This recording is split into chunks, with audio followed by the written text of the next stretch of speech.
Blog Talk Radio. Talk Radio. Women have the power to transform this world. We can end crime and violence if we all agree to do one thing: share. Let's share our wisdom, share our time, share our talents, share our finances, but most of all, let's share our love. This is the Female Solution. Join me, Naima Latif, every morning, 7 a.m. to 9 a.m. Central Standard Time, as we bring you stimulating discussions about the issues affecting our lives. If you're listening online at www.blogtalkradio.com/the-female-solution, press the blue button that says follow and get our daily topics every morning directly to your email and your smartphone. Hi, I'm Naima Latif, Executive Producer of the Female Solution Radio Show. We invite you to call in 515-605-9325 and participate in this daily think tank as we examine the challenges we face and develop solutions that restore peace and harmony. We are global transformers, changing the world from the way it is to the way it should be. We are one. Wherever we live on this earth, we are one human family. On behalf of our team of radio hosts, I'd like to extend a greeting to all the members of our family, whenever and wherever you may be listening around the world. To our family in China, Ni Hao. In India, Namaste. In Japan, Konnichiwa. In Korea, Annyeonghaseyo. In Russia, Здравствуйте. In Germany, Guten Tag. In Poland, Dzień dobry.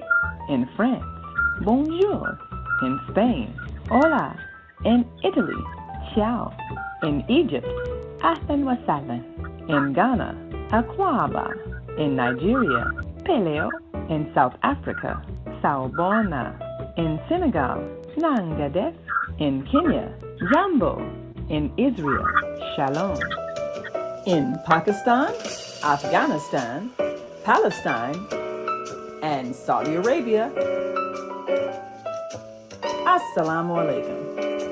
Greetings, and may peace be upon you all.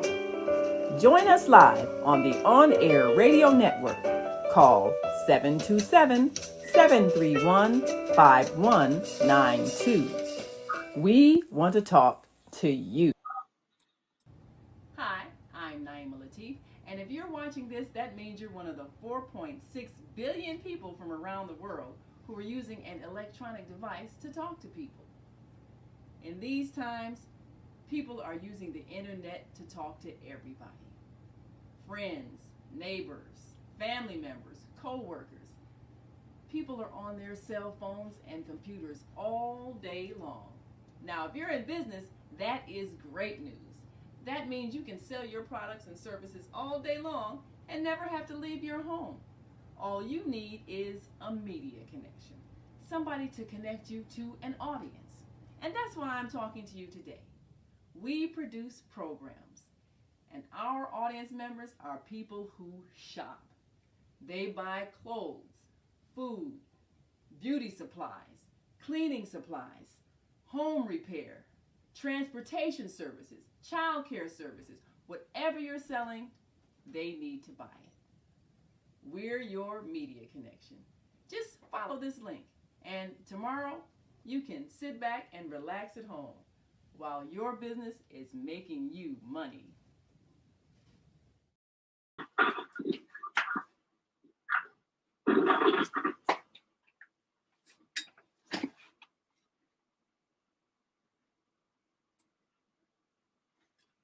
And Grand Rising. Thank you all for joining us on this Wednesday edition of the Female Solution Global Radio TV show. I'm Naima Latif, and we'll be right back with our guest and our co-host, and we want you to stick and stay. Don't stray away. We'll be back in a moment, so stay with us.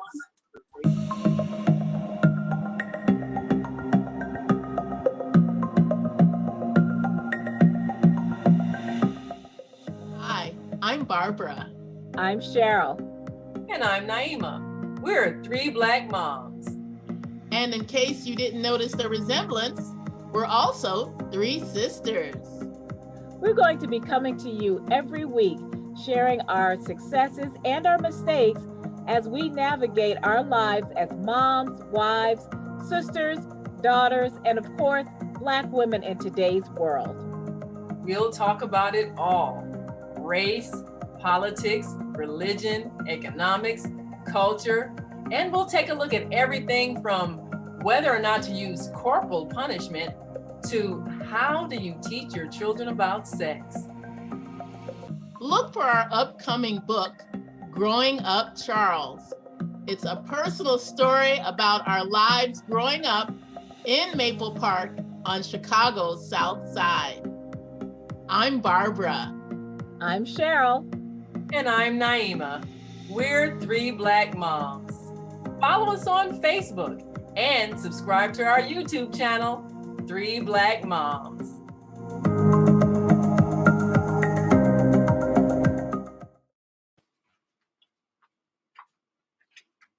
And we are back. You're listening to and watching the Female Solution Global Radio TV show. I'm Naima Latif. And as always, we appreciate you so very much. Oops. Because one of the reasons why we're here is because we want to hear from you. This is a fantastic time to be alive. And what we're seeking is solutions to the issues of our day. As always, we are concerned about our children. And this is a critical point because everywhere we are in the world, we are seeking to create children who are intelligent, talented, and skilled, and able to create a better world than what we're currently experiencing. And so as we prepare to bring in our co-host and our guests, we want you to take a look at the state of affairs of our children, because we know that they are a reflection of who we are. Now, what would happen if we raised children without fear? What would happen if we raised them and allowed them to express their creativity, expose them to knowledge, gave them inspiration, and allowed them to learn without fear of reprimand and repression and punishment for just being who they are? Well, we would be allowing them to discover their true genius. And that's what the people at CEO Superheroes does every day. They're empowering children to be the creative geniuses they are. So we're going to take a look at what it really takes to create a kind of learning environment that will empower our children to be the people that they were born to be. And if you are raising children, or if you are teaching children, or if you are planning to be a parent, then you need to think about different ways of raising children than the way we were raised. Because the way we were raised was incorrect in many ways. In many ways, we were, unfortunately, discouraged from being who we are. We were raised in old-time systems that taught us that children are to be seen and not heard, or not seen or heard. And we were made to feel as if we didn't master certain bits of useless information, we were going to be shunned and rejected by society. Learning was not made fun, it was made scary because every day you went to school and you stood in fear of being publicly humiliated if you didn't give the correct answers to questions. Well, what if we had a learning environment where the teachers actually enjoyed hearing your opinion and you were never wrong because your creativity was something unique to you and you were allowed to express it and feel good about it? What if you had a learning environment that allowed you to be yourself and gave you opportunities to explore new things and allowed you to laugh and have fun? Well, CEO Superheroes provides just that kind of environment. And our guest today, Dionne Victoria of the Healing Academy, Art, Science, and Entrepreneurship Strategies, joins us today as part of the CEO Superheroes, which stands for Cousins Empowered Optimists, CEO. Superheroes Collaborative, that is empowering and implementing strategies to empower our youth and families. Education is not just a child-centered effort, but it also includes our families. Our parents are definitely impacted by what happens to our children at school. So, what do we do when our children are having a difficult time at school? Well, it's not always easy because children can only respond to what they're exposed to. And what happens when we expose them to something that opens their minds, as opposed to exposing them to an ongoing fear of failure? Well, we're excited because we get an opportunity to introduce you to an organization that you're going to be hearing more about as they continue to provide creative avenues for our children who need alternatives to the public school system that we already know is woefully inadequate when it comes to inspiring our children. We already know this. We already know that our public schools are archaic and designed to shovel our children into a system that no longer exists, the industrial system where everybody's being prepared to go and work in a factory.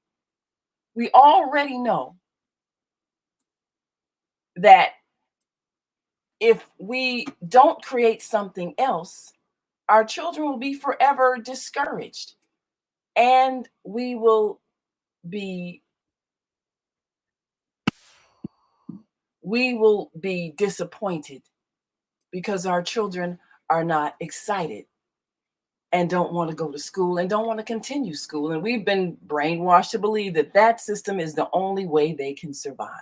Well, let's share with you a few images from the CEO Superheroes, and you can get a chance to see what kind of activities this organization exposes children to that opens their minds and gives them a sense of purpose, which is far beyond the programming to simply get prepared to work in someone's factory or office for the next 40 years of your life.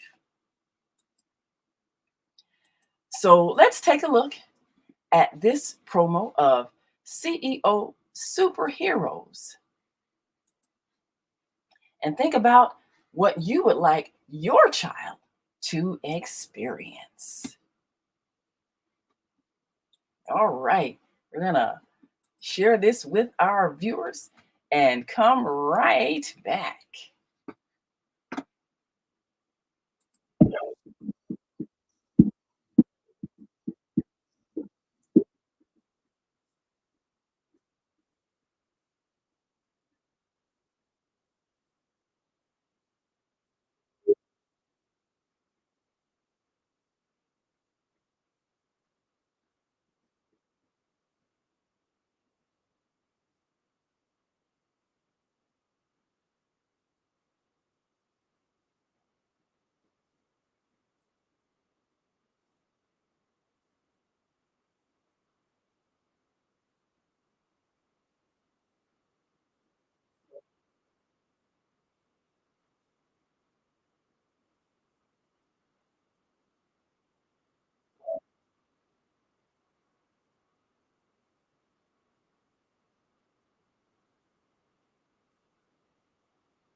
Okay. Yes, yes. Well, we are here to introduce to you and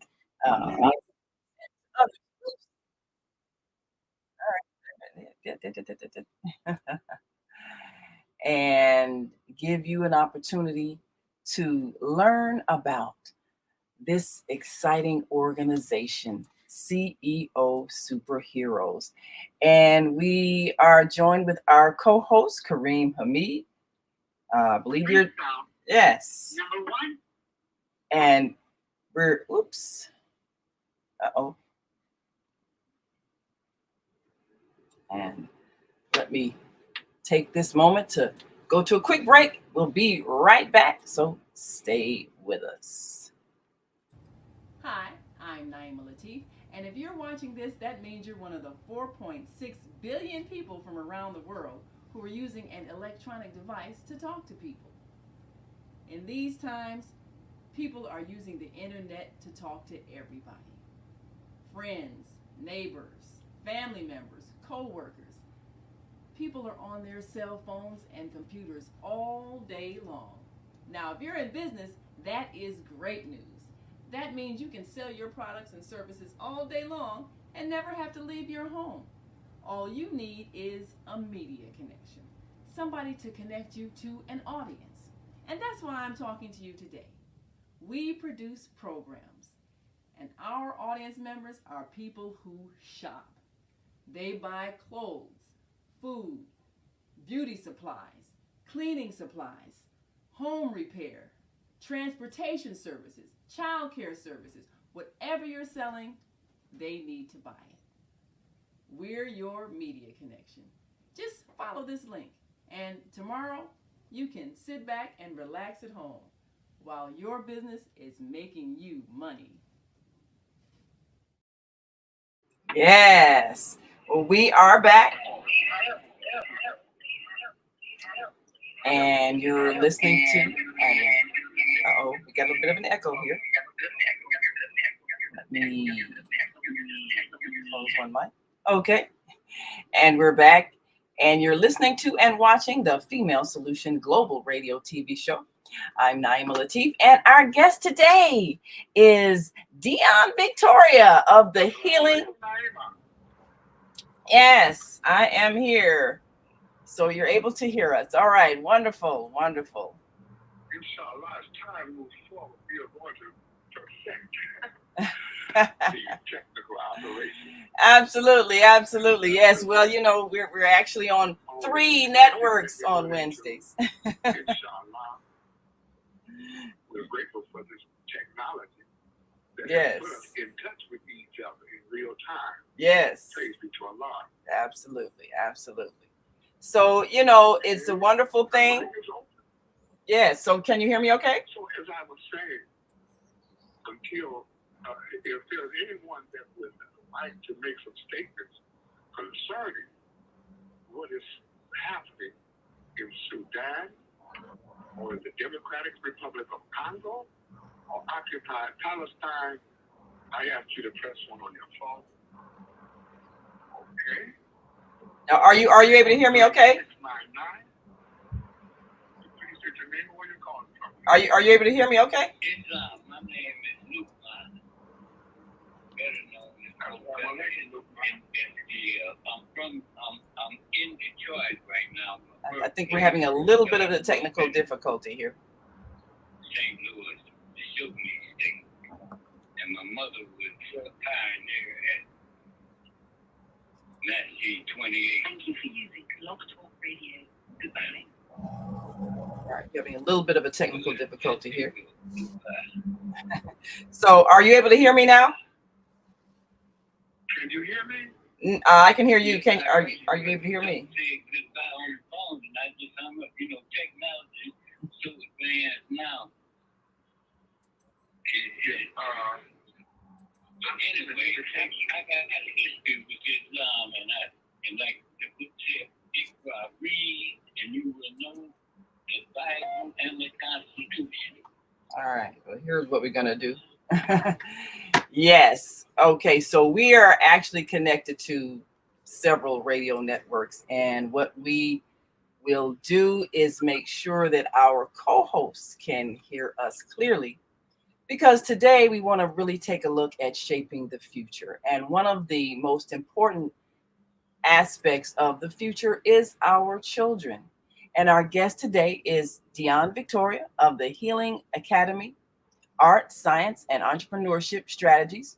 And she's part of the uh, Cousins Empowered Optimists, CEO Superheroes collaborative that is implementing strategies to empower youth and families.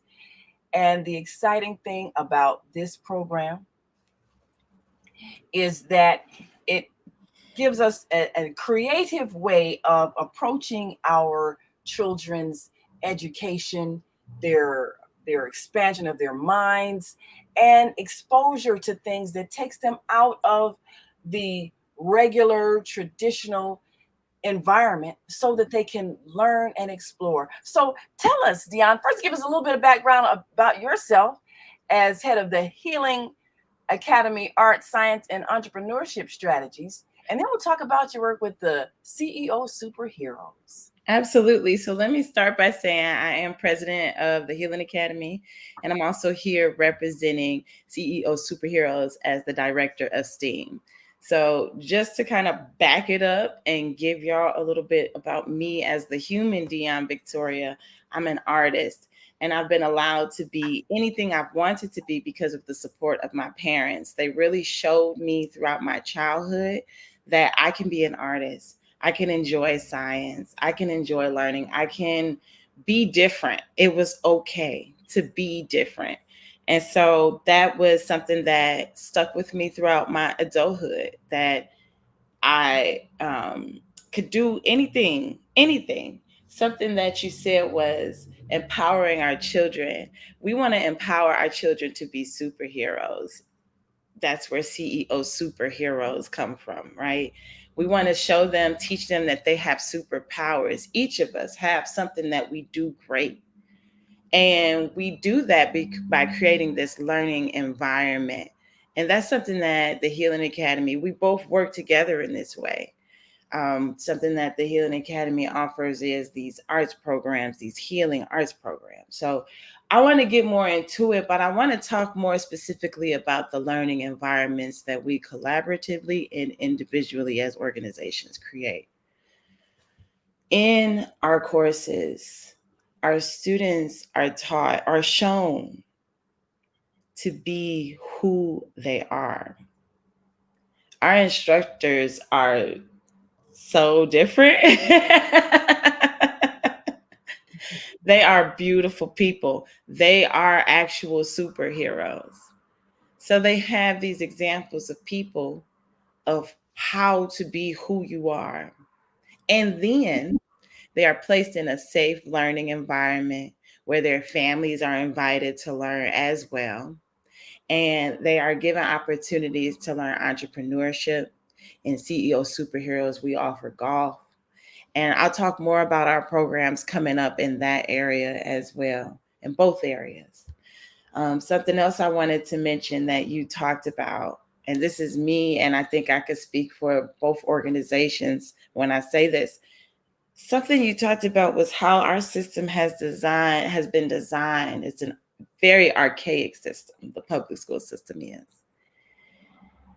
And it's archaic, and then you went on to say it's designed. I want to talk about design. As an artist, again, this is one of my pieces in collaboration with my partner here. As an artist, we design our world.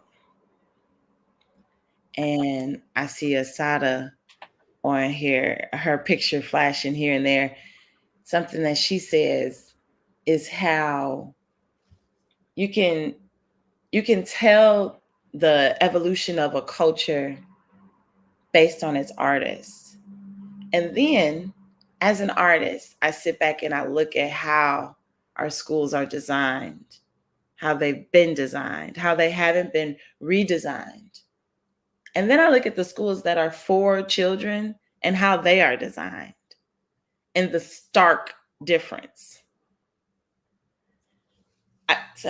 I'm part of why my son is homeschooled is because when I was going to visit the schools, none of them aesthetically pleased me. None of them. None of the public schools. And I was just really flabbergasted by the design that no one over all these years, we're now in 2024, no one over all these years has taken the time to say, wait a minute, we need to redesign these buildings that are babies. We already know what the system is setting up our kids for. And we know what these schools are designed like. So why would we not have changed this by now? I know that's not, important to most people, but it's important to us. CEO Superheroes is working diligently to transform the space at 1403 West 111th. So when our youth gets to experience this, y'all will get to see this transformation, this change, this welcoming of the space where families can gather. Students, the young people gather in one space while their parents gather in another to talk and learn about how they can better themselves. It's multi-generational. And it's like that for both I love what I do, right? I co-founded the Healing Academy. And when I started working more diligently with CEO Superheroes, it was just so intertwined. It's hard to not talk about both because they're so intertwined. Yes. But the strategy with CEO Superheroes is it's not only multi-generational, it's also various angles. Mm-hmm. I could talk about what's next. We have some really exciting things coming up on May 4th. We're going to talk about that. We're going to take a quick break and we're going to talk about May 4th because that is a fantastic launching of something that we're looking forward to being able to continuously promote. And of course, you got an event coming up this Saturday. That's true. We got a list. I got a list. Yeah. I got a list. A quick break and come back. And if you're listening online and want to join this conversation, you can give us a call, 515-605-9325 or 515-605-9891 or 727-731-5192 because we want to hear from you. We're talking to a fabulous woman that you need to know, Dionne Victoria of CEO Superheroes and so much more.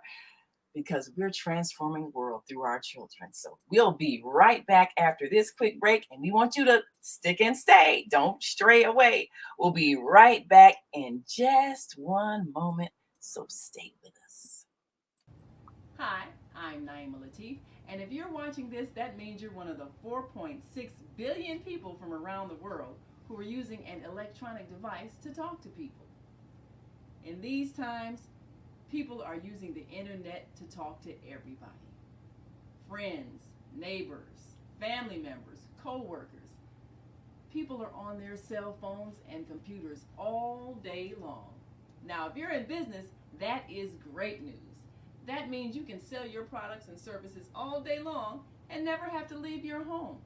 All you need is a media connection. Somebody to connect you to an audience. And that's why I'm talking to you today. We produce programs, and our audience members are people who shop. They buy clothes, food, beauty supplies, cleaning supplies, home repair, transportation services, childcare services. Whatever you're selling, they need to buy it. We're your media connection. Just follow this link, and tomorrow you can sit back and relax at home while your business is making you money. It's not on the board.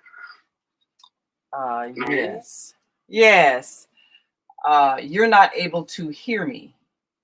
Right. And so we've called you from the switchboard. Okay, I've opened up your mic now. I'm seeing the 347-498. Yes. Okay, the mic is open. All right. return back to the studio board. Thank you. All right. Okay, and we are back. You're listening to and watching the Female Solution Global Radio TV show. I'm Naima Latif, and I believe we've got our co-host Kareem Hamid joining us. Are you with us now? Yes, Great. Assalamu alaikum, and belated happy birthday to you. Oh, well, thank you so very much. Thank you. Yes, it's been. I saw that post you put out with you and Dr.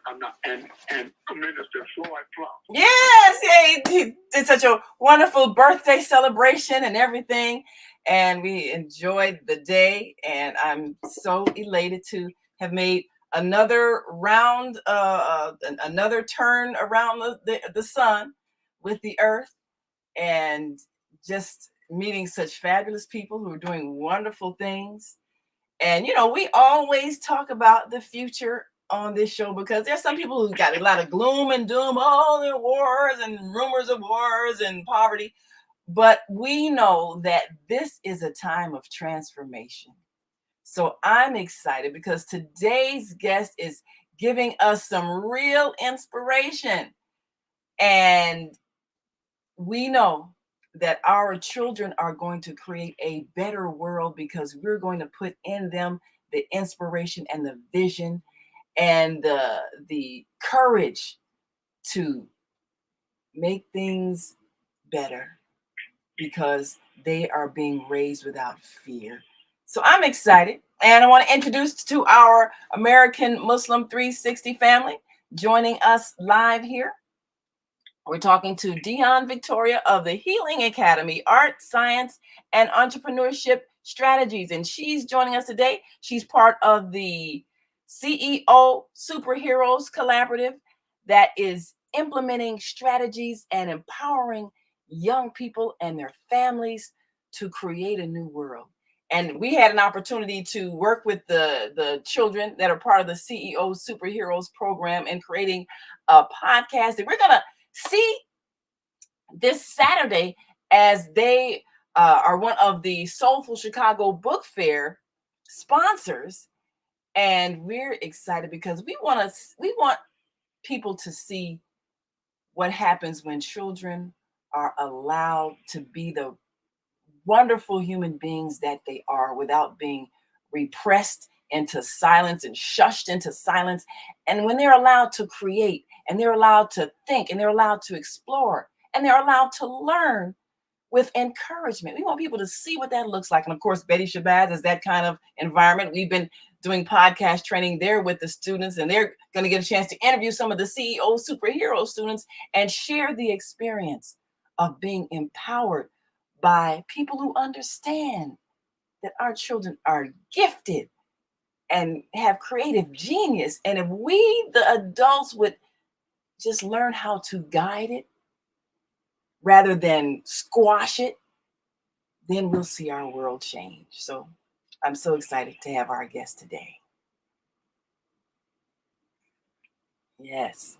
And I believe, Kareem, you all were taking a look at some of the things happening in the world. And that's one of the reasons why we're doing different things. And Dionne was just kind of reflecting on the educational system that isn't working and hasn't been working. And we need to stop trusting our children to it. Why are we doing that? We definitely need to come up with an alternative to the public school system. And one of the questions I want to repose, because you brought this up, was what would happen if we minimize trauma? As the CEO Superhero STEAM Director, that is something that comes to mind for me on so many levels, because although, you know, most people are thinking about the STEAM, the science, the technology, the engineering, which is all important, the art, the therapeutic, the social emotional experience that you have when you sit with your art and you make it, you create it, you bring something from inside onto the outside. The experiences we've had with our children on many levels and many different classes include them going from being very quiet or in solitude all the way to being able to talk about things, to speak up for themselves. We have children on many different levels, many different age groups, and we're finding ways to reach them that they reach us back. Because here's something else. We as adults have to learn and figure out how best to guide our children, and we have to learn to take guidance. I know that's like, ooh, hot topic, but our children come here with a lot of wisdom. They're closest to source than we are. So why would we be like, oh, they don't know what they're talking about? No, they know. It might not make sense to us, but they know. So allowing children to know and not shut them down. You don't know what you're talking about. Sit down, be quiet. No, that's the exact opposite of what we do at CEO Superheroes and at the Healing Academy. So we are definitely empowering our children to understand their genius, which I mentioned before is their superpower. All of us have superpowers. All of us. We have something that we're amazing at. It might seem small to somebody else, but we're amazing at it. And that means that we should honor it and love on that thing. So understanding that about ourselves helps us empower our children to understand that about themselves and help them understand they can create whatever they want. Yeah, we've been working within this system for however long, but how long do we have to? You can make anything you want. You can create a new system. Yes, that's the thing. There's nothing stopping us from creating a new system. And I'm grateful every time I meet somebody that has the courage to create something else. We complain a lot about what we don't have, but there's nothing stopping us from creating what we need. And like you said, children come here with gifts, talents, and skills that they're coming here to share with the earth. We can learn from them, which is a totally different way of thinking. You know, when we were growing up, the idea was you just shut up and let me just tell you what to think. And that's what we were conditioned to do. Just sit down, be quiet, and be talked at for 6, 7, 8 hours a day, and then regurgitate back what we were told. And that's called learning. But now people like yourself understand that learning is when you're able to discover what is within and bring it out. That's what a good teacher does, to discover what's already inside the student and help them to express it. So this is a whole different way of thinking. And I know it's different. It's different for a lot of people in our generation, Brother Kareem. Yes, go right ahead with your thought. Yes, what it is being expressed is very important. We have to start at an early age. You know, sometimes we say, well, we'll put them in the educational system when they reach the age of 5. Oh, no.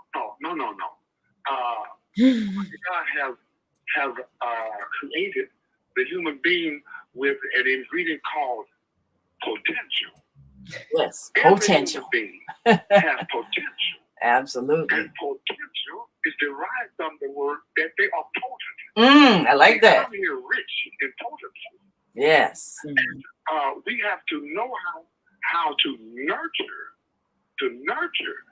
that potency that is within them. How to skillfully guide it without overpowering. You know, overpowering what God have placed within them. That potency to create, to come up with new systems. But we have that requires some excellent teachers, and that is the obligation of parents to tap into the potential that every baby comes here with and nurture it forward in a moral excellence, toward moral excellence, a sense of right and wrong and good behavior, and applaud the gift that they have within them. Yes. We don't know. A child can be born right now that may have the potential to cure cancer. But if we stifle that, it won't come into fruition. Well, you know, we have to nurture our children. We say we want to raise them. Well, okay, but raise means nurture them, to skillfully nudge them forward in the right direction, and applaud the excellence that's in them. It's already within them. Don't talk down to our children. You know, talk them up, for they are our future. I'll stop right there. Absolutely. Well, Dionne mentioned earlier about what would happen if we remove the trauma. And nobody really realizes how deeply traumatizing it is to be publicly humiliated. And this is a large part of how our teachers are taught to manage a classroom. I'm going to put you in fear of being publicly humiliated if you do something out of line. If you don't answer a question properly, I'm going to humiliate you because you didn't study enough or you didn't memorize what I told you. I'm going to publicly humiliate you if you speak out of turn or if I can't get your attention. So all day long, children are subjected to public humiliation as a means of control by teachers who've been taught that this is how you control children, especially if you have multiple children and you have to make them behave. This is how teachers are taught to teach, and this is how parents are taught to parent. I'm going to threaten you with pain, either emotional or physical, if you don't do what I want you to do. And we're believing that this is good parenting. We're believing that this is good teaching. And all day long, we're subjecting our children to emotional trauma because we don't understand they came here with, like you said, potential. They're potent. They have inner genius. All we have to do is unlock it and give them a safe environment where they can express themselves without feeling like there's something wrong with them. That's something we have to learn how to do because it wasn't demonstrated to us. What was demonstrated to us is how you control a child using humiliation. That's all we've known. And I think we have to also think about, in addition to that, we have to think about how can we create these environments? There's like little things that we can all do just to start. I know sometimes thinking about changing your whole lifestyle and the way you function with your children is overwhelming. It's like, well, this is the only way I know. I don't know where to find out new information. You can start with the smallest things. You can start with yourself. You are your first child. That's what I tell everybody. I'm my first child. I have to take care of myself. What feels good to me? It doesn't feel good when someone yells at me. It doesn't. It doesn't feel good when someone hits me. I do not enjoy that. So how do I treat myself well? How do I love on myself? How do I show myself what it is to be a child and remind myself what that is? I'm so grateful for my parents. This is something we can all do. Allow your kids to ask questions. Yes, you might get tired of them. Like, oh my God, if they ask one more question, just take a deep breath. Yes, baby. What's the next question? Allow them to, because when you allow your child to have curiosity, this was my struggle as a science teacher. I had to get 30 plus kids in each class, and I had 5 classes, to ask a question. And somehow, some way, that was the biggest struggle for kids. I had to switch it up. I had to make it about art. I had to make it about things they were interested in their own lives. And then I can introduce science and get them to ask questions that way. But it was a work. Like, I had to hustle to get those questions out of the kids. Well, you know what that was? Before you got to them, they had already been conditioned. Like, if I say something wrong, I'll be reprimanded, I'll be embarrassed. So I'm not going to. You can't even ask questions. I've been working out in the world, and I've had a baby asking me questions, and somebody said, "Stop asking her all those questions." Yes. Tell the baby to stop asking questions. That baby can ask me all the questions. This is this color. We're going to mix these colors. Absolutely. Ask all the questions because you're curious about the world. You don't know what's going on. You're finding out. Yes. Yeah. And that's really interesting. I think all of us have had that experience of being shushed when we asked a lot of questions because we were curious. And that happened to us usually before we even got to school. We're like 3-4 years old and we're asking, well, why is this? Why is that? And finally, you say, shut up. Don't even bother me. Get on my nerves. Be quiet. And so you shut it down. Your curiosity, which is your intelligent mind seeking knowledge, is shut down, and you're made to feel bad because you want to know. And so then in school, the teacher says, well, ask me questions. Because you already know. Me. Yes. So yeah, I definitely understand.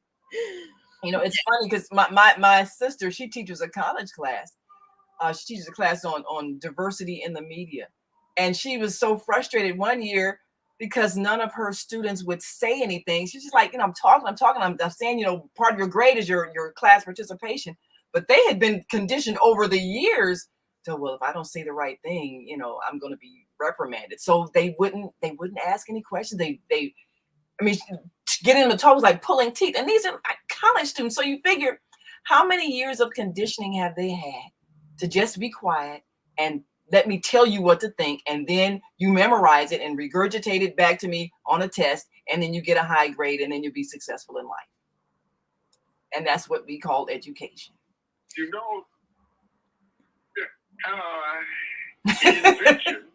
is the product of curiosity. Yes, every invention comes from curiosity. Yes, absolutely. It's the product of curiosity. Yes. That's right. If you never ask, well, what if, then we never have any of these inventions. And this is why programs like CEO Superheroes is so empowering. We had a chance to observe them because we were teaching them the ins and outs of podcasting, how you operate the computer, how you plan your conversation with their guests you're going to interview and all that. Of course, shout out to my dear sister Asada, who is just a dynamic woman in terms of inspiring young people. And so, of course, we're going to see the product of what they produced in that program, CEO Superheroes. But they also, I understand, they learned golf, they learned robotics. And these are children from like ages 6 to 18, the whole gamut. And they have no fear of asking questions or expressing themselves creatively or artistically because they haven't been shut down.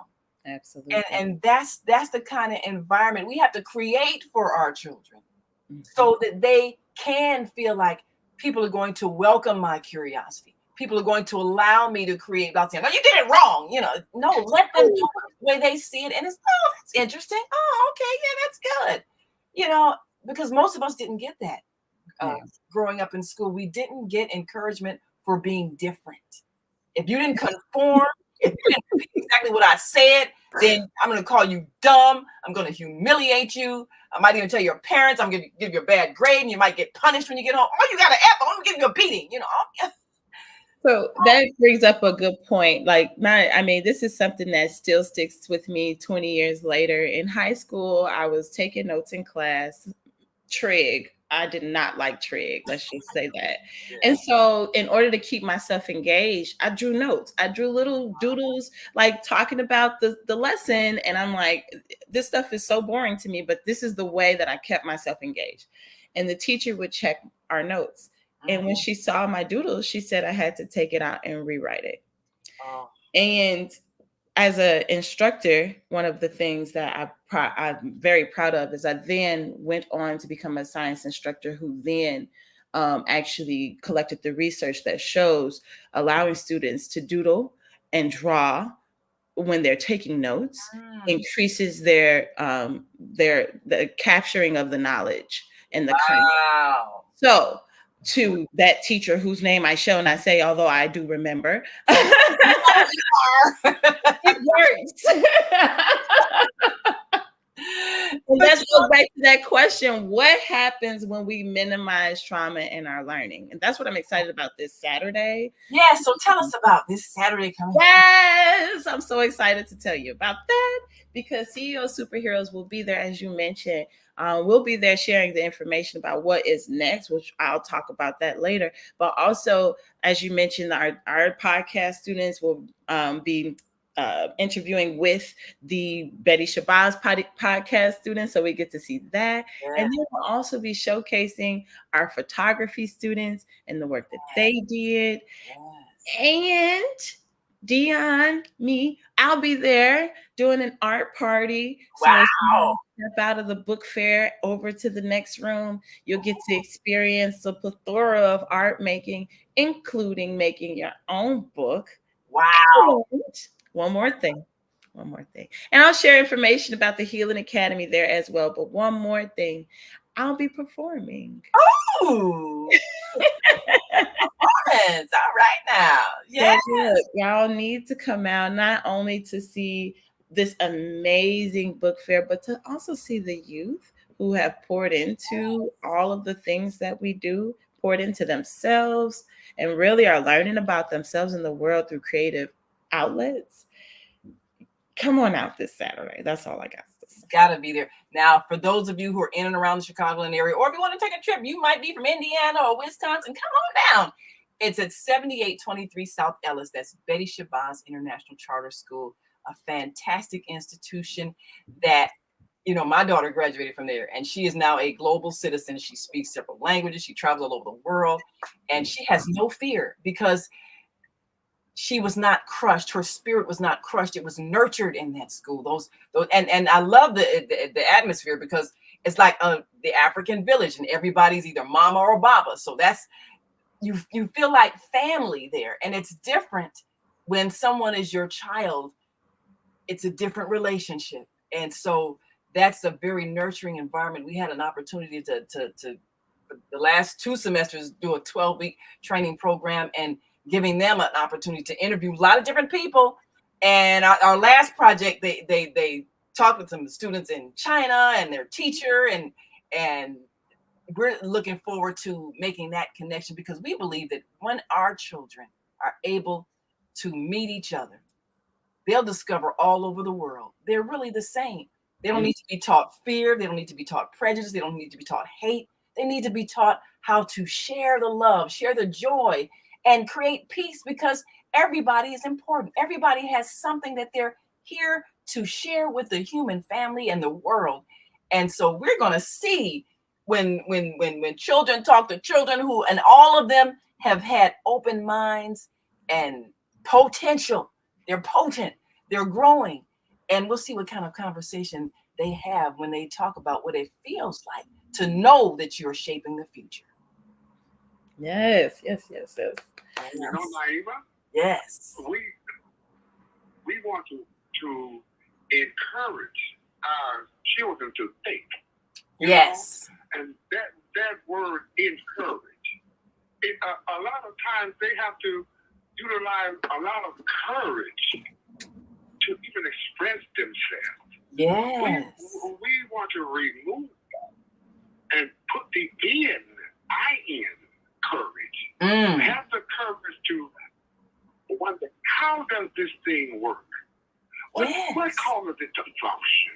You know, we're walking around with computers in our hands, you know, these cell phones and AI and all of that. There's a curiosity. What makes this function like this?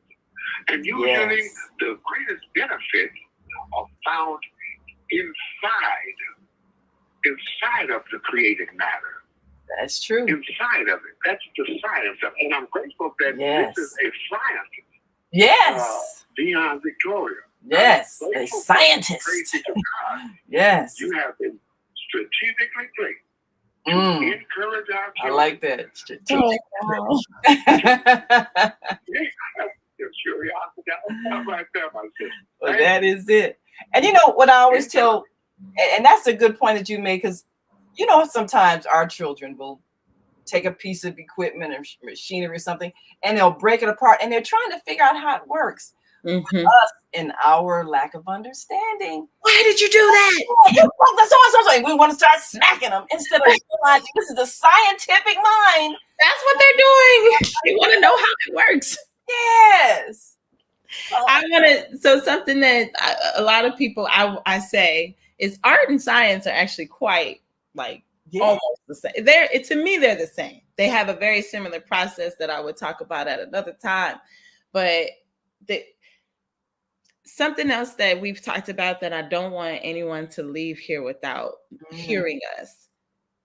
We cannot use fear as a tactic. We can't inspire fear in our babies. Yes. And we have to teach them when they do face fear that we do have to encourage, put that courage in them, help them understand, tell the story. Remember the people behind you. We're behind you. We got our hand on your back, and you might be scared of this thing. Some people, so when I went to teach English in Korea, not knowing any English, I used art to teach English in Korea. I was terrified. I was at the airport shaking. I was about to go live somewhere I had never been without knowing Korean. So when you were like, "안녕하세요," I'm like, "Hey." Yeah. Well, you know, my daughter taught English in Korea for 5 years. I got to introduce you to her. Yes. So much in common. Yeah. Overcome some serious fear to get on that plane and know that it's going to take at least a day to get back home. If in case of any emergency, it's going to take at least a day to get to people. So there's some fear in your mind, knowing how far you are. But we have to encourage our babies that it's okay. If you encounter fear, be encouraged. You got this. It's okay and how do you do that? You give them opportunities where they don't know stuff over and over again. You keep placing them in places and opportunities where they don't know stuff. So now, I don't know that. Let me figure it out. Overcoming this fear. Yes. Let me step out of my comfort zone over and over again.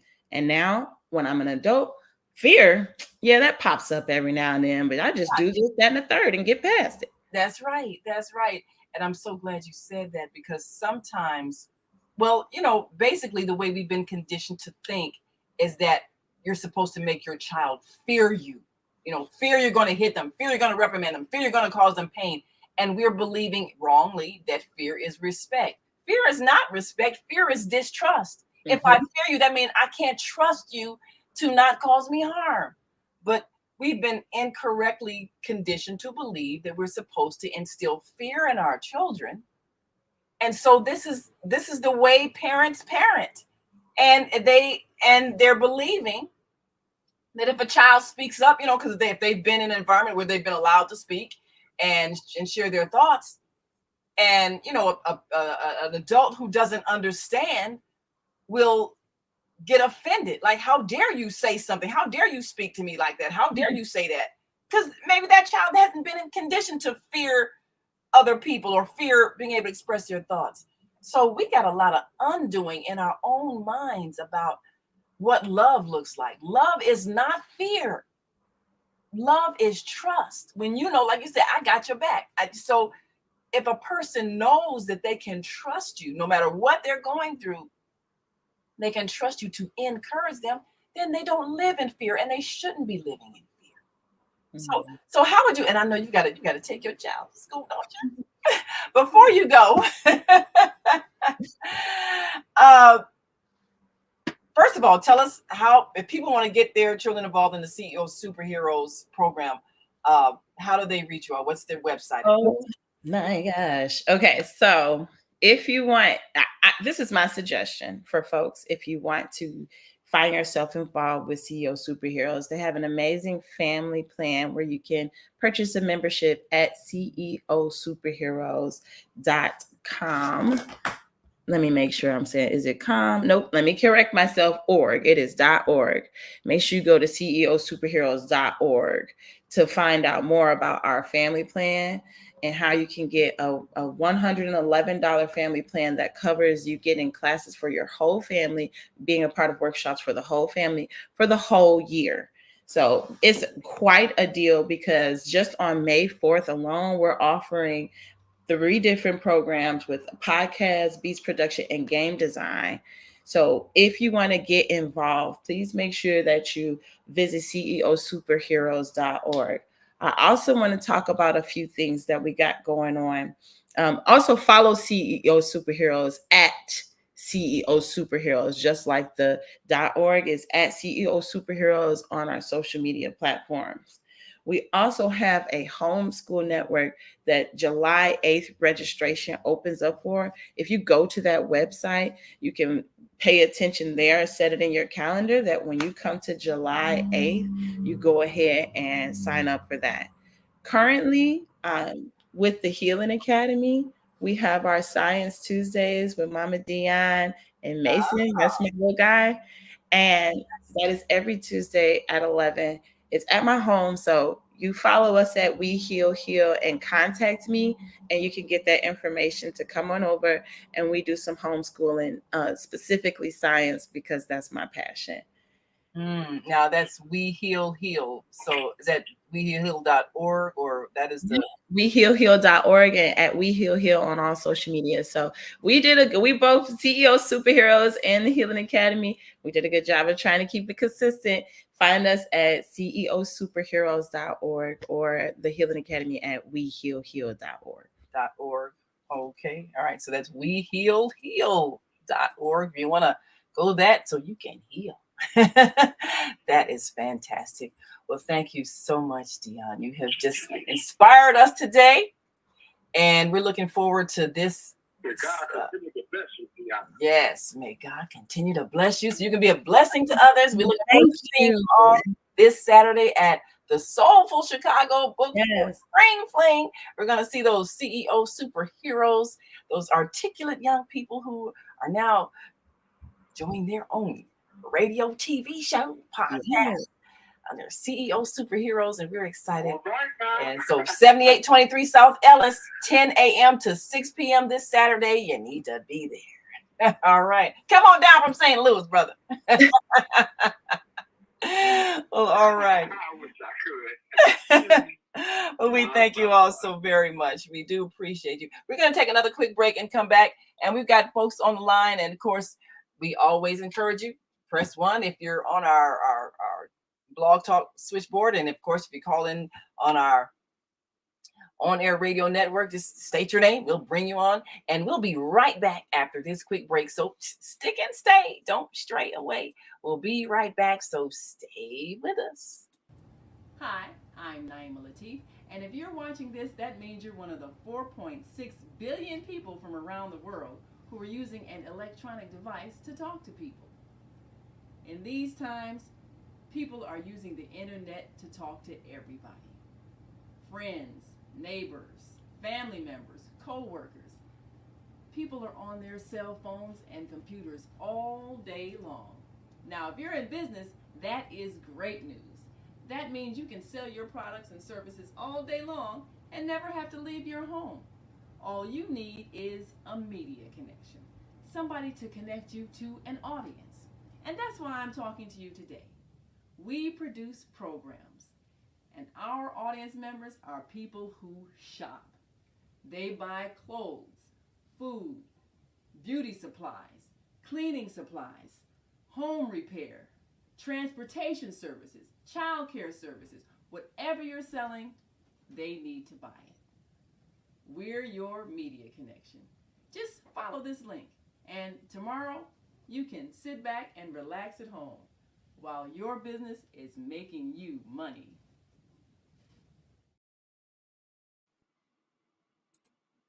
Radio. Women have the power to transform this world. We can end crime and violence if we all agree to do one thing: share.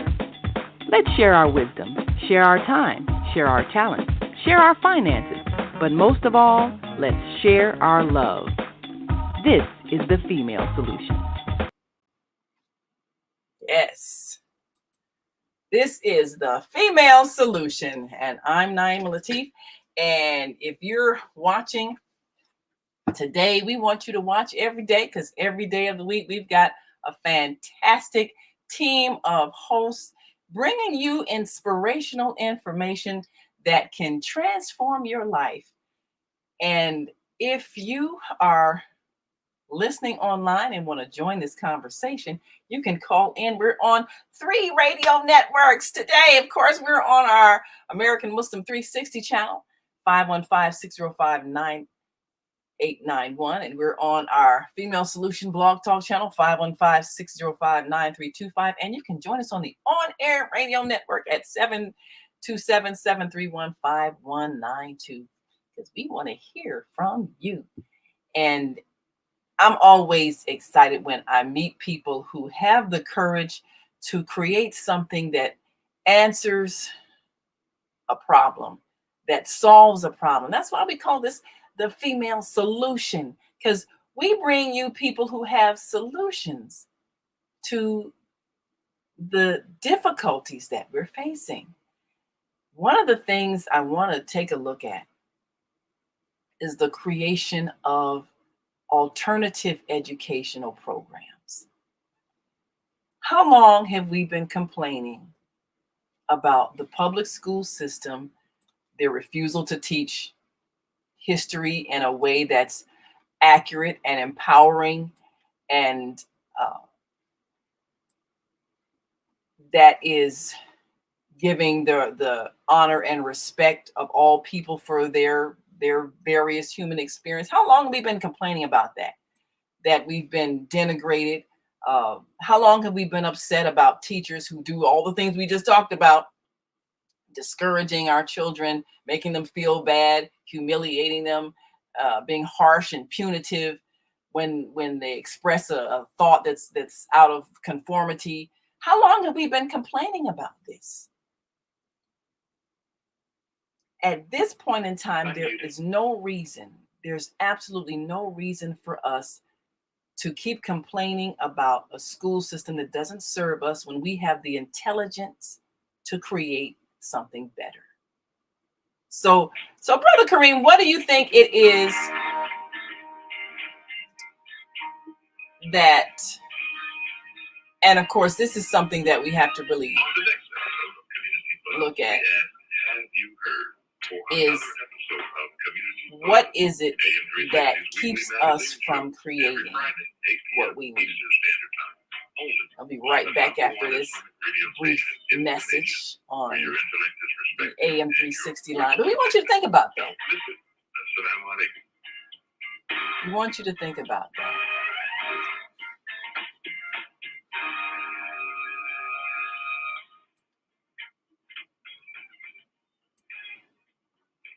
Because, you know, all over the country, people are creating independent institutions. And it's not always easy. But now, with the advent of all kinds of ways of learning, whether it's an online school or whatever the case may be, it isn't as though you've got to have a whole lot of financial resources to start. And the most important thing is to start. There are homeschool programs, and of course, our guest talked about the school that they're launching. And we want those who might be inspired to create a school system to go ahead and do it. If you're still complaining about what's being done in your child's school, I mean, you can do several things. You can run for the local school board. I was looking at a press conference a few days ago. Our brother Shay Rhymefrest, who's known as a spoken word artist, is running for a local school board position.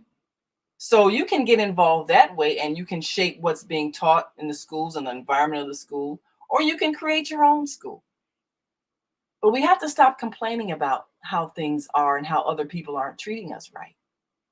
Because doing that is a sign of a belief in one's helplessness. It's like, I can't do this, but I'm going to keep complaining because you're not doing it right. Well, why am I giving my power to you if you're abusing me? Why am I doing that? So, Kareem, we certainly do want to hear from people who have a thought about this.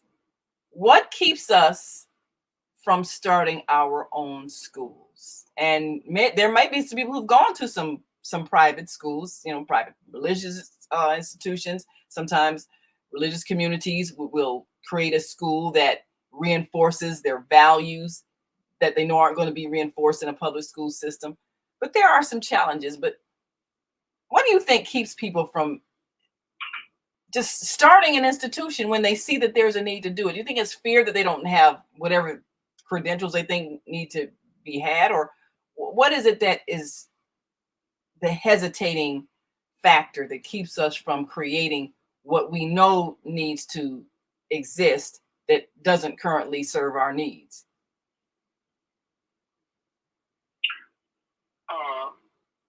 Excellent question, Naima. In some cases, it is fear or either complacency.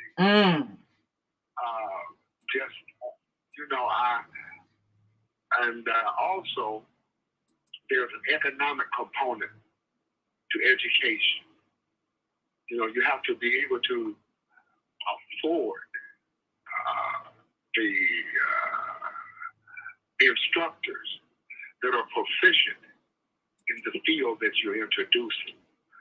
But so I would first say that the first thing is to overcome the fear. Have the courage to take that responsibility on. We are responsible as parents for the education of our children. And we have surrendered that responsibility to people we don't even know, to people we don't even know. How many parents really sit down with an instructor? Yes. And have a general conversation, get to know that person. What are their values and what is their motivation? If you're just there to get a paycheck, then that cancels you out, But the idea of, public education, we use that word. But public education means that the public have a right and a responsibility to educate their children. Yes. Homeschooling. At one time, that was an alternative. Mm-hmm. And I'm quite sure that right now there are parents and others that are utilizing homeschooling and online education. Yes. But we must overcome the fear and don't settle into complacency of, this is just how it is. That's the thing. School, complacency, I believe. Yeah, and that's the thing that you hear so often when people allow something to continue that is really harmful. Oh, well, that's just how it is. They're not going to let us do anything about it. Who is this they that we have given all this power to? There's nobody on this earth that's more powerful than anybody else. But we have this thought that we've been conditioned. We've been conditioned through fear to believe that it's futile to try to change things. And when you accept that incorrect thought, then, like you say, you become complacent. You don't strive to change things because you're believing it's impossible. And I forgot what famous person was that said, whether you believe you can or believe you can't, you're absolutely right. So if you think you can create something, if you think you can change something, if you think you can do something, then you're going to do the thing that makes it possible for you to do it, and you're going to do it. But if you think you can't, then you won't even try. And so you're absolutely right. You can't. But I think if we can undo the fear factor, or, when people start thinking, well, I want to do this, but I don't have enough money. So that becomes the obstacle that you put in your own way before you even start. Well, what if you had all the money you need? What would you do then? Because you got to unlock your mind. You have to unlock the belief that you can't do something, which keeps you from even making a plan on how to do it so that it can actually be done. Just think, if you had unlimited vision of creating something. And you didn't first think, well, I can't do that because I don't have money. I can't do that because I don't have a degree. I can't do that because I don't have the right skills. I can't do that because I don't know anybody. I can't do that. I mean, if you start thinking can't, then you won't even think, well, what if I were going to do it? What would the first thing be that I would do? What would the curriculum look like that I would want to teach? I mean, we can't even start planning something because we've already put in our mind that it's impossible to do because we're thinking of all things we think we need to have in order to make it happen. And you really don't have to have anything but an idea. Well, did you ever go to a private? Yes. So and your educational experience, did you ever go to a private school or, you know, a non-traditional school that wasn't public school? I would call it private, but there was a tuition that was placed on the educational system. The first school I went to was a Catholic school, and the teachers were nuns. And let me say that they did an excellent job, because when I was eventually transferred to the public school system, I think I was in about the third grade, and I'm writing in cursive.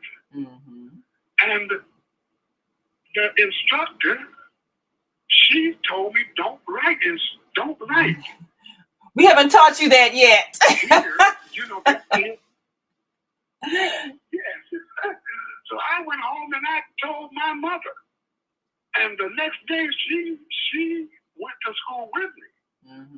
And she informed the instructor, do not hold my son back. No, you pull these students forward to where he is, you know. So Catholic school is a private school. Yeah. You know, it is. But they sometimes they do an excellent educating of children. My first school I went to, I would say, was a private school. Yes, it was. Well, you know, sometimes we think, well, go ahead, my sister, please. Well, I was going to say, you know, with that experience of being advanced beyond where the next school you went to had taken their students, a lot of people find that happening. Like if they teach their child how to read at home. So you've got this 4-year-old that's already, you know, they know all the letters, reading, writing, they know words, they're reading. And then they go to kindergarten, and the other students are just now learning the alphabet. Sometimes that child will be made to feel like they're doing something wrong, or, you know, they're upsetting things because what are you doing coming here knowing how to read? I haven't taught you that yet. And I know a number of people who had that experience. Maybe they had parents who were teachers or just took time and taught them how to read before they went to school.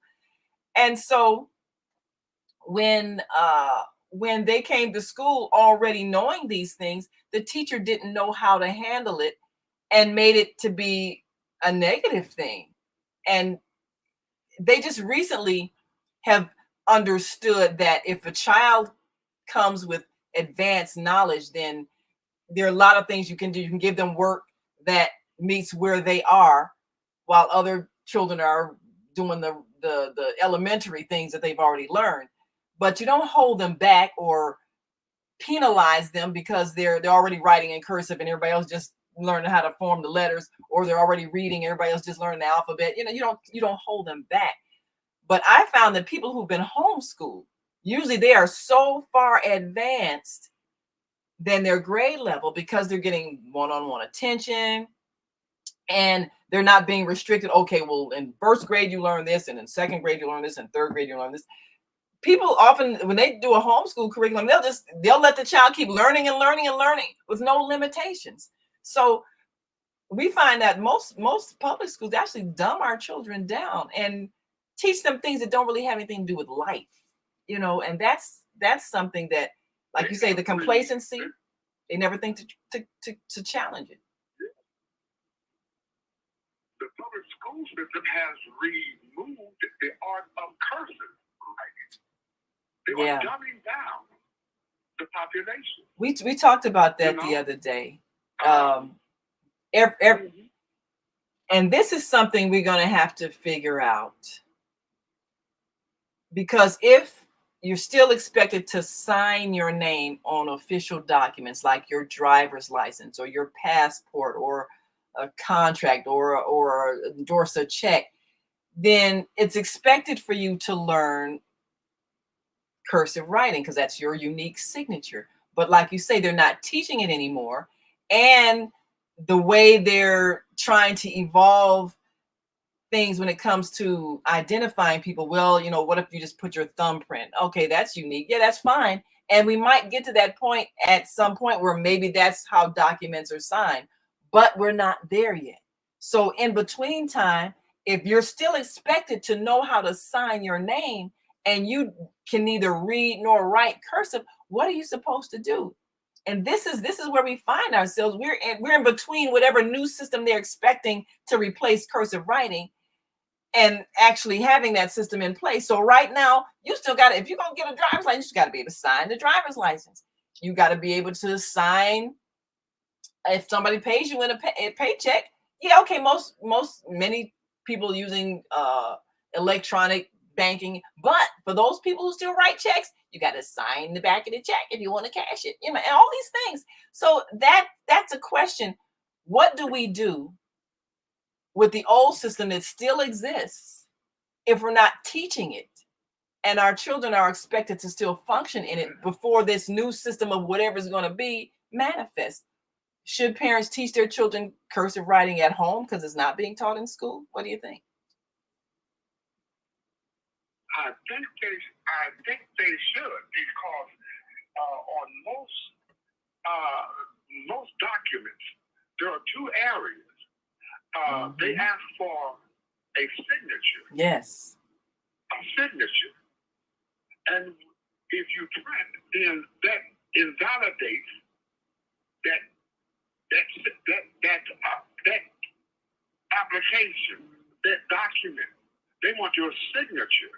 That's know, right. And then somewhere right next to that is whereby you can actually print your name. But when they are asking for a signature, they want a cursive signature. They want it in cursive writing. In cursive. Yeah. We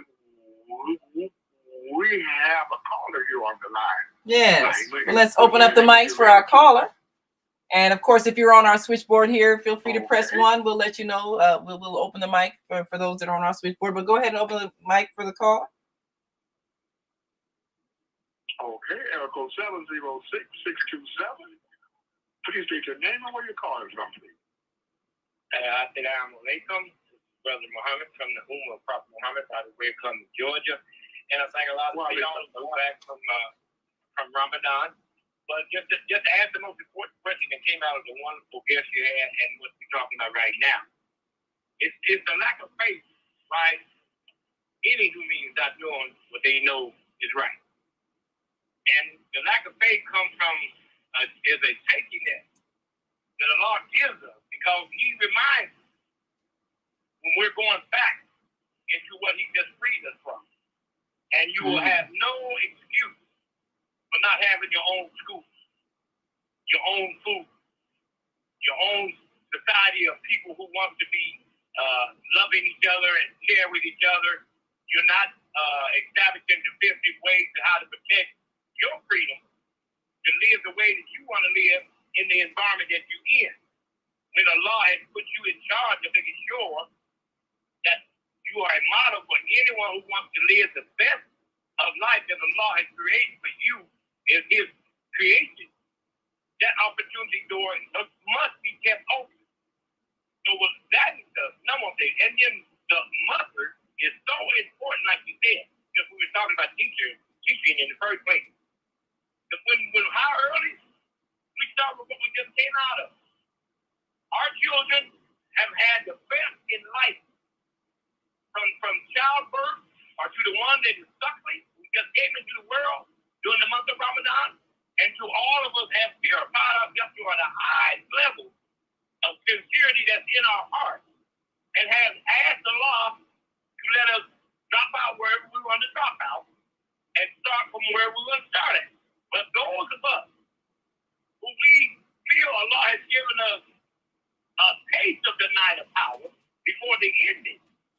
this purification process called Ramadan, so that we can teach the whole world and create a new system. The whole world is waiting on the people who had just came out of the greatest fast and obligation of Allah has put on the human family, just our creation in Adam, to try to live it until it is created a perimeter of refuge for those who believe.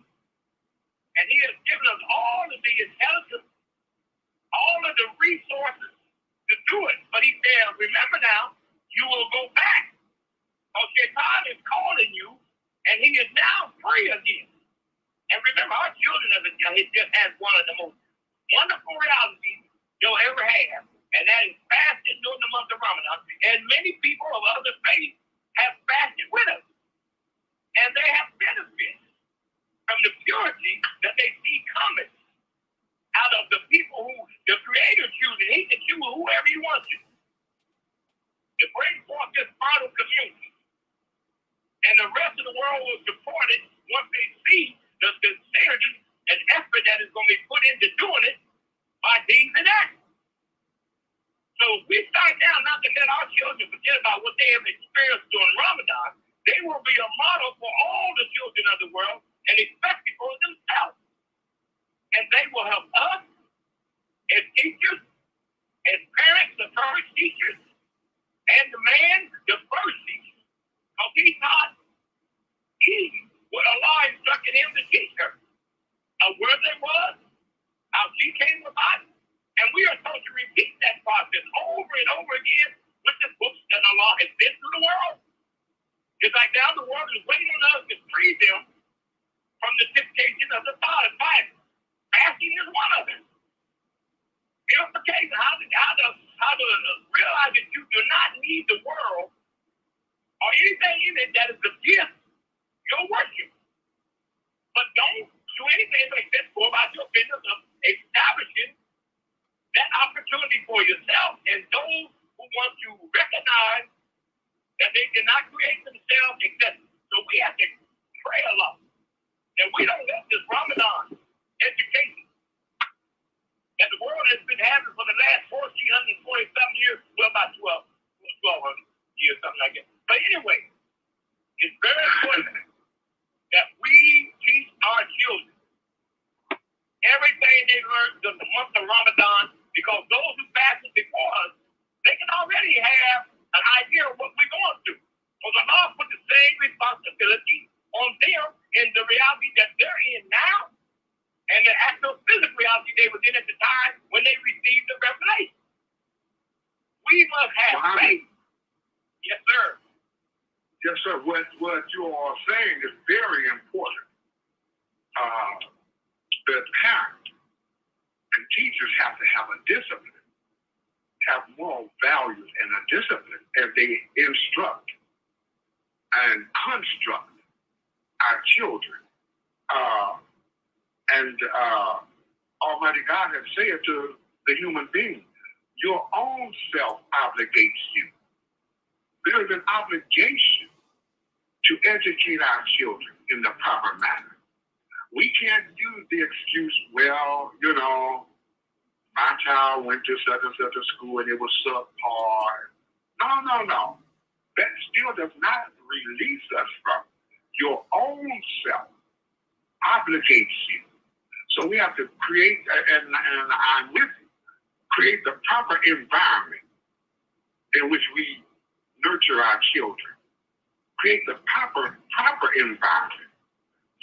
Not an environment of fear or you are less than, but an environment of encouragement and put them in contact with the excellent potential. Look, you can do whatever you want. You can be whatever you desire to be.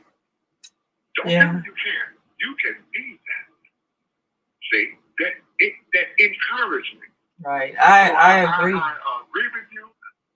In closing, let me say this. And buddy, ma'am, that's why it's so important that you remember that you are imam.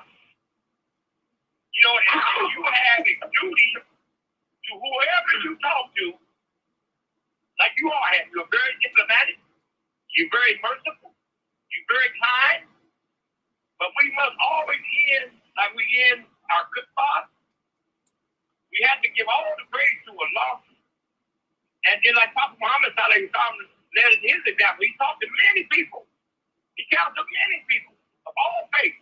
But he reminded them, I fully understand what you're going through, but remember, I follow and worship our Creator. So if you really want to be successful, do what he say do. Just want to say that. Thanks. We thank you for your call. We're going to take our last break. We're going to take our last break and come back. And if you got some more calls on the switchboard, we will open their mics.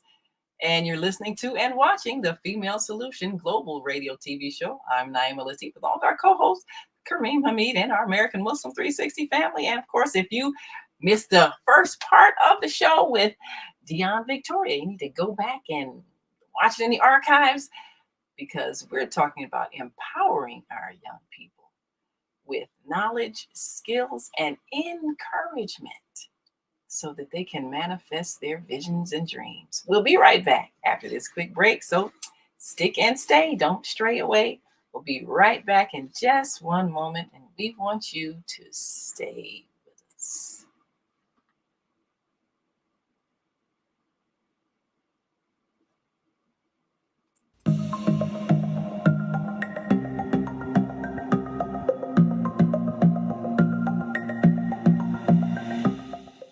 Hi, I'm Barbara. I'm Cheryl. And I'm Naima. We're three Black moms. And in case you didn't notice the resemblance, we're also three sisters. We're going to be coming to you every week, sharing our successes and our mistakes as we navigate our lives as moms, wives, sisters, daughters, and of course, Black women in today's world. We'll talk about it all: race, politics, religion, economics, culture, and we'll take a look at everything from whether or not to use corporal punishment to how do you teach your children about sex. Look for our upcoming book, Growing Up Charles. It's a personal story about our lives growing up in Maple Park on Chicago's South Side. I'm Barbara. I'm Cheryl. And I'm Naima. We're three Black moms.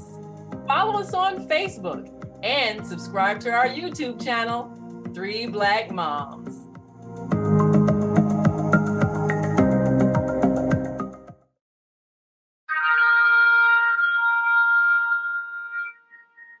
I'm Beata, your holistic life coach.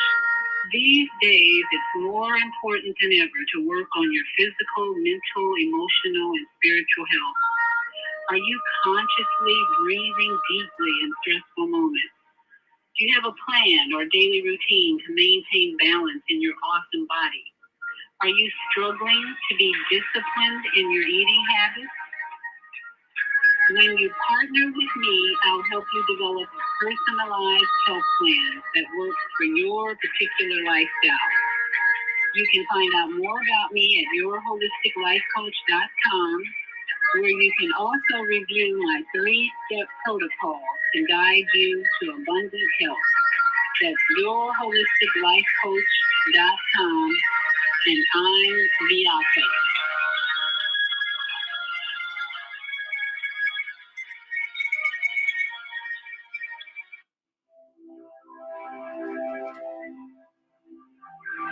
Do you want to live in a world without war?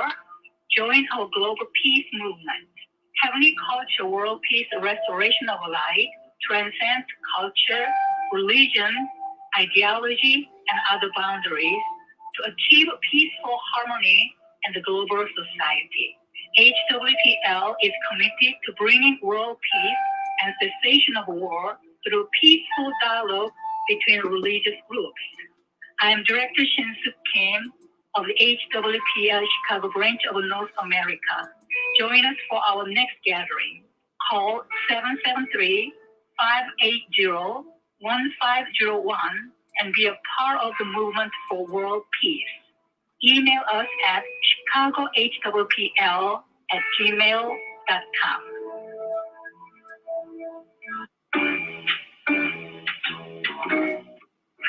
I'm Naima Latif. Join me and my co-host Kareem Hamid every Wednesday morning, 7 a.m. to 9 a.m. on the Female Solution Radio Show, as we explore that relationship that is the foundation for our society, the relationship between men and women, husbands and wives. Join our discussion as we seek to repair broken family ties and rebuild our community. Listen online at www.blogtalkradio.com/the-female-solution. Call in and comment 515-605-9325. Press 1 to speak to our host. Or you can join us live on Facebook at www.facebook.com/the-female-solution. And we are back. You're listening to and watching the Female Solution Global Radio TV show.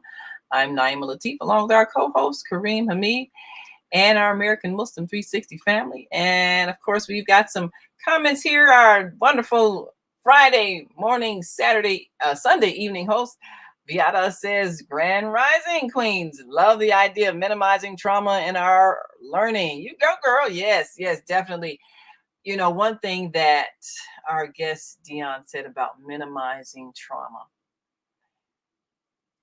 We should pay attention to our children when they come home from school and they're upset.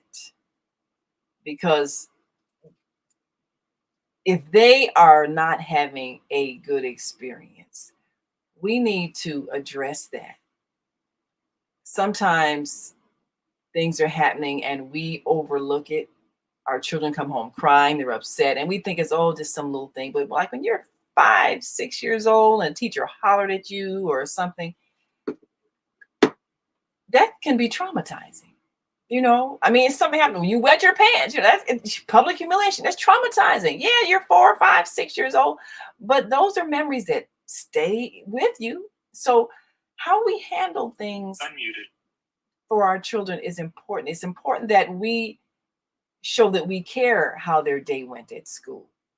And if there was something that happened that might have been traumatizing, we need to address it. Usually, and I believe Kwanzaa Kunjufu, the book he wrote, Countering the Conspiracy to Destroy Black Boys, when studies showed that by 3rd grade, young Black boys had lost a desire to go to school. They were already failing. And the question was, what's happening between, preschool or kindergarten, whenever they started, and 3rd grade that was turning them off of school? And it's those little traumas, those little verbal reprimands, that constant reinforcement. You're bad, you're stupid, you're hard-headed, you can't learn. All those little negative things that are being said to them in those early years. And if we don't address it, then they're going to just wash their hands of school. And it's not because they're not intelligent. It's because of the trauma that we are inflicting on them because of the way we think and how we've been misinformed and misdirected in our teaching and parenting styles often to repress a child. Boy energy is different than girl energy. And yes, they are very active. And that's not being bad. That's being who they are. So we have to, especially, females, if you're teachers, you got to understand boy energy is different than girl energy. They're not being bad because they're active. We need to have different ways that we learn. Sometimes you need to take them out that classroom, take them to the park, study the flowers and the trees and the birds and the bees. Do not try to confine a child's energy because they need to express it. And we need to learn how to guide it so that it's not something we're angry at them about. They are boys. Boys are different than girls. And that's not being sexist. We as females, if we're going to be teaching in that classroom, we need to understand that. So what do you think about that, Brother Kareem? Do you remember or the feeling of being repressed as a boy child because you maybe had more of a desire to be active, to run and play and, wrestle and all those things, and being squashed for having natural boy energy? Do you remember that growing up? There's a flip side to that. I was very studious as a young boy.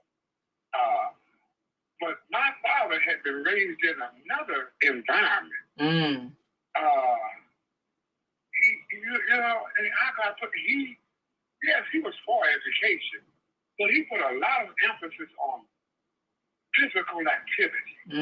You know, toughen them up. You need to be tougher. You know, the conspiracy to eliminate black boys is not always that we'll put them in jail. We'll deny them economic opportunity.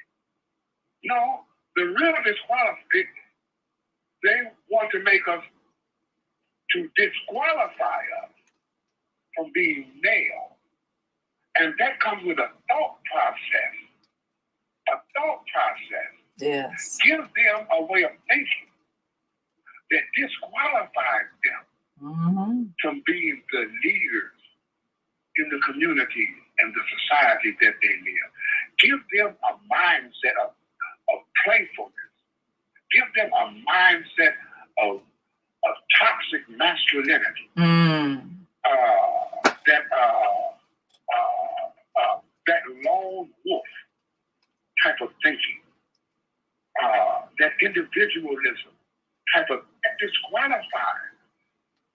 disqualifies us as males from having the proper thought process to actually participate in the role of male. Let's affect their thinking, and that will be the disqualifier. We will eliminate them. They will not be productive. They will not honor their female half. That type of thinking disqualifies the young boy. That's how you eliminate the young boy. Control their thought processes. Give them thinking that disqualifies them from being competition for us. And this is why, take them out of the way. This is exactly why we have to create our own institutions of learning, because if people are intentionally either dumbing you down or, like you say, creating an environment where you're not taking learning seriously and you're not encouraged to be studious, then that really is the intention to keep you from being able to be on equal par or even surpassing those who fear you as a possibility of making them feel inferior because you're better at something. And Zelda says, oh, thank you. Zelda says, Grand Rising, beautiful lady. Thank you so much. She says, thank you for sharing on this wonderful day. And she says, this is exactly why I love learning from the children at BSC ICS, which is Betty Shabazz International Charter School. Said, I have a whole new understanding that is unlike what I experienced as a child. Thank us, the United Spirits. Thank us for this time on this planet. Absolutely. And, you know, this is an interesting thing. There's a dynamic between males that females might not always understand. And I had, when I was teaching at Betty Shabazz years ago, I had a fourth grader explain this to me. Now, these were intelligent young men. You know, they were in there. I was teaching reading, and they were in my reading class. But they would always like engage in horseplay before class. You know, they throwing each other around and tumbling all over this desk and everything. I'm getting agitated. I'm like, and one day I said to them, why do you all always have to fight before class? And my student said to me, because they call you Mama and Baba, they said, Mama Naima, that's how boys show affection. And it's like a light bulb went off in my head. I'm like, oh. See, I didn't know that. I'm like, oh, I understand now. So I totally changed my attitude about that. I understood that they needed to do that little roughhousing thing when they greet each other. That's just how boys are. I didn't take it like, oh, you're disrupting the class. Oh, you're fighting. I suspend you. None of that. I was like, okay, let me get that out of the system. Okay, now let's settle down and do this work. But I totally understood after that. And I think a lot of young boys get penalized for being boys. And on the flip side, like you just mentioned, now you might have somebody that's really studious and in the books and everything. And teachers kind of create the bullying atmosphere, they might really highly praise this student who's, you know, in his books, not as boisterous, you know, not as active, but really into studying. So the teachers would give all him this high praise and then reprimand the others like, oh, you bad. Can't you be more like little Joey who just sits down and does his work? So then they create jealousy in the other boys that are being reprimanded. And so with that jealousy, they start picking on the little studious child because the teachers have singled him out as this is the example of what you should follow. You're bad. You're disruptive. I'm going to punish you. That's what creates the bullying. That's what creates the being picked on for being smart. Instead of a teacher understanding that there's different energies, there's different expressions of creativity, there's different ways that boys might express themselves, and neither one is wrong. So it's our needing to understand that could help create an environment where, like Dionne said, we lessen the trauma. Instead of us reprimanding those who might be more active or singling out the one that's behaving nice and quiet the way we want, because that's the only way we understand, you know, good behavior. Instead of us doing that as adults, we need to understand that children have different energies and different ways that they learn.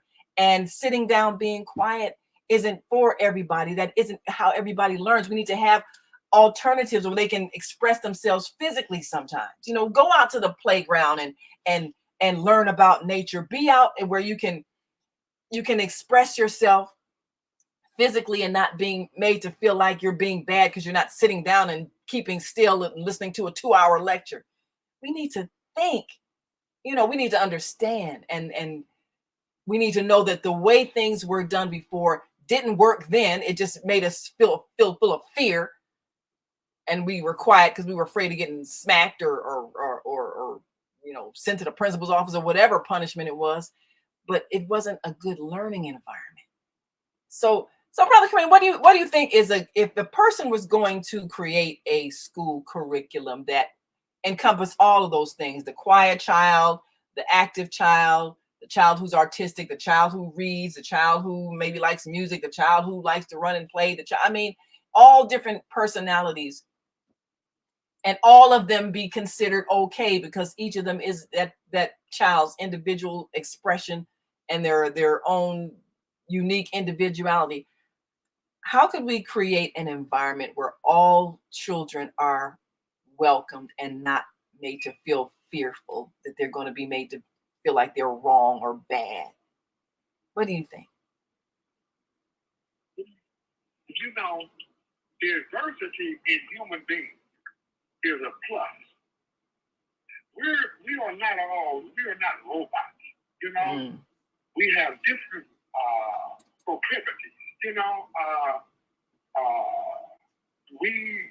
There isn't a cookie cutter by way of skills. There's a cookie cutter by way of our soul. We all have the same soul, but we have different strengths, different weaknesses. It's a variety of being that makes life exciting. You know, you mentioned how males will tease a young girl. I was on the phone with a friend of mine, Sister Maria, and she was telling me about this young boy that went to school with her, and that every day he would tell her, "I'm going to get you." And she said every time the school would let out, he would chase her home. She would leave the school building, look behind her, and here he comes. Wow. Oh, and she'd break out running and get home. I told her, I said, Sister Maria, now come to find out, this little boy was my brother. She didn't know that. Come to find out, she was raised in the same close-knit neighborhood. And she expressed his name to me. I said, that was my little brother. Oh, no. I said, Maria, that's how a young boy showing interest in a young girl. Yeah. They might teasing them, their yeah. hair, Yeah. walk by, tease them like me. They are getting their attention. Yeah. Get Yeah, attention. that's their way of flowing. Yeah. You know. That's what that is. So, yeah. And she asked me, how is he? And all of that. He has since passed, but she really would have liked to have, spoken with him. Yeah. Before his passing. Yeah. That's just how some males express. Yeah. And, if we understood these things, and that's an interesting thing because, I can think of, certain people when I was growing up and they, being teased, chased home or, tagging you all the time, little things like that. And you're upset, like, why are they always picking on me? But then later in life, you realize, oh, this was somebody who, kind of had a crush on me or whatever. But you don't know these things because, you don't know the language of children. But if adults can understand it, as a matter of fact, I think I might have told this story before. Forgive me if I have. But I was, again, teaching 4th grade. And one of the little girls, she hit this little boy, and he was mad. Yeah, she hit me. So I was a teaching assistant. I was told to take her to the office, go to the principal's office and, whatever, get written up for detention or whatever. And as we're walking down the hall, she said, the reason why I hit him is because I like him. And I was like, oh, okay. Oh, that's funny. And so I was trying to explain to her, I said, well, you may want to do something different rather than hit him because he doesn't know that. And he thinks you were trying to hurt him. And that might have hurt his feelings. So, maybe you can think of something nice to do for him instead of that. I'm trying to explain this to her, but I understood, and so if you understand how children think, then our first response isn't always punishment. See them as a whole human being. They have a logical way that they see life and they do things based on child logic. So we can understand why they did something. And my first advice to a parent or a teacher, if a child does something that you don't like, and maybe it's disruptive, maybe it's destructive, whatever it is, first ask them, why did you do that? And then don't ask with a hand raise, why'd you do that? Getting ready to smack them no matter what they say. That's not going to get you a truthful answer. But just ask them out of curiosity, well, what made you do that? And listen to them and allow them to explain it according to their child logic. And then you can calmly explain, oh, I see. Well, the next time maybe you should do it this way because that caused someone to be hurt or whatever the problem was. But if we can learn how to respond without punitive action, our children can trust us more.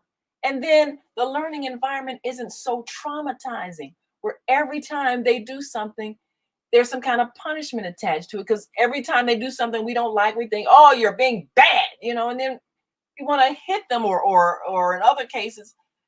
And I keep hearing parents say, they need to bring spanking back to the schools. I'm thinking, okay, you're abusing your child at home and you want the teacher to have the power to abuse them as well.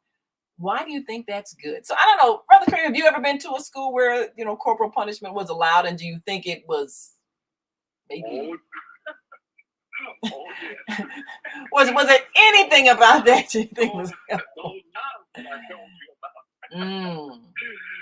Yeah, they would take a ruler. Yeah. And hit your hand. Yeah. When I was transferred to the public school, the instructors had what was called a rattan. Ooh. It was a very flexible, long stick. Wow. They would take you to the coat room and you didn't want to get sent to the principal's office. Oh, boy. Because he had a big paddle with holes in it. Wow. There was slave beatings. So yeah.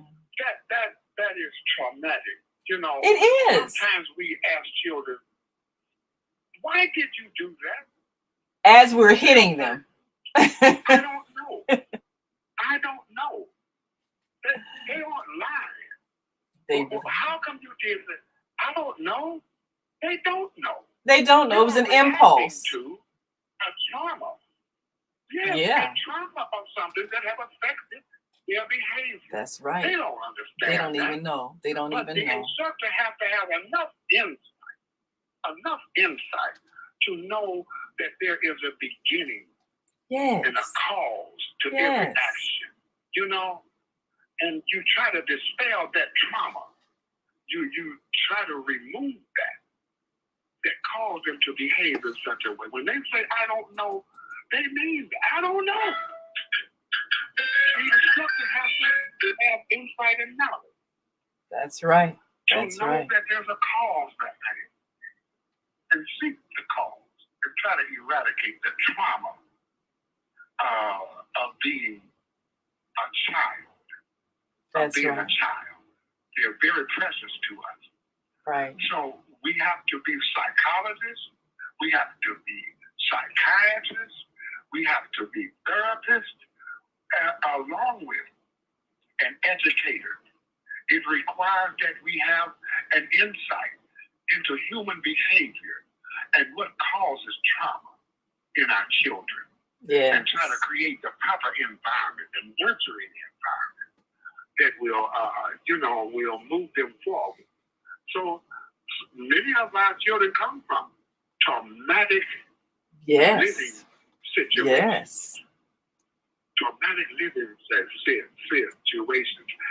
I remember when teachers used to visit the home Yes. that they may be having a problem with. They did. And sit and talk with The parents. They Yes. used to do that. They had that fun stuff. Yes. But now it's just about, I got mine, you get yours. Yeah. My paycheck, it'll be the same whether you learn or not. Yeah, that's the attitude. But learning goes beyond just the paycheck. That's true. It goes beyond that. It does. Well, I'm hoping that people will be inspired to try to create. If your school is inadequate, think of ways, and of course you can start small. Maybe just start with your own homeschool, but find ways of creating a different learning experience for your children, and look into the opportunities to be a part of a homeschooling system. And you can always get in touch with the CEO superheroes.org. Let me pull it up on the screen here. And go to the website. They've got a homeschooling program launching this summer, and it might be just what you're looking for. I think we do ourselves a disservice by not exploring other opportunities, believing that there's only one way to do something, when in fact, the objective of learning is to expand the mind and help the person develop into the whole person that they are. And so a school that is created with a different mindset might be just what you need. If you've got young children that are in school or perhaps going to be starting school, go to ceosuperheroes.org and explore all the possibilities. Maybe even involve them in some programs, because they've got some excellent after school and on weekend programs that can really be enriching. And you might even decide to start something yourself. So thank you so much, Brother Kareem, and to the American Muslim 360 family. We thank you so very much, and we look forward to seeing you all again tomorrow. Join us for Shop with Zoe, and of course, join us Saturday when we move around with Deborah. We'll be right there at the Betty Shabazz International Charter School for the Soulful Chicago Book Fair Spring Fling. Join us with our students and the CEO Superheroes. I'm Naima Latif, along with our co-host Kareem Hamid. We'll see you next time on The Female Solution. We've come to the end of our show today, but you can hear every show in the archive at www.blogtalkradio.com/the-female-solution. You can also hear today's show on the Female Solution Facebook page. Go to www.facebook.com/thefemalesolution. Leave your comments about today's show. You can always reach me on my website at www.naimalatif.com. That's www.naimalatif.com. Watch our TV shows, listen to our radio shows, order our books, and be sure to get your copy of the book, The Female Solution. On behalf of our team of radio hosts, I'd like to thank all of you who participated in today's discussion. And to our global family listening from all around the world, we say thank you. To our family in China, Sheshe, India, Zanyaba, Japan, Arigato, Korea, Kamsamnida, Russia, Spasiba, Germany, Danke, Poland, John, France, Merci, Spain, Gracias, Italy, Grazie, Egypt, Shukran, Ghana, Medasi, Nigeria, Eshe, South Africa, Gabonga, Senegal, Geret, Kenya, Asante, Israel, Toda, Pakistan, Shukriya. Thank you for using Afghanistan Radio. Goodbye. Tashakur, Saudi Arabia, Shukran. Assalamu alaikum wa rahmatullahi wa barakatuh. Thank you. And may peace be upon you and the mercy of God and God's blessing.